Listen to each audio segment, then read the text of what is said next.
Just বোরকা পড়লেই হবে না, you must have to avoid free mixing.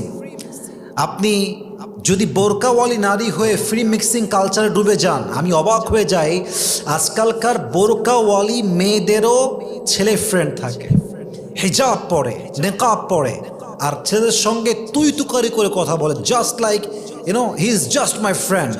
এই সো কল্ড বোরকাওয়ালি মেয়েরা যতই বোরকা পড়ুক আর যত হিজাবওয়ালি হোক আর নেকাবওয়ালি হোক, যেই মেয়ে বোরকা পরে ফ্রি মিক্সিংকে অ্যাভয়েড করতে পারে না, গায়ে গা মিশিয়ে চলে, গায়ে গা লাগিয়ে চলে, এটা আসল পর্দাশীল নয়। সে যতই নেকাব পড়ুক, সে যতই হিজাবি হোক, সে আল্লাহর জান্নাতের সুঘ্রাণও পাবে না। ঠিক কিনা বলেন?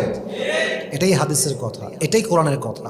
অতএব জাস্ট বোরকা পড়লেই হবে না, আপনাকে অবশ্যই ফ্রি মিক্সিংকে অ্যাভয়েড করতে হবে। নাম্বার 2।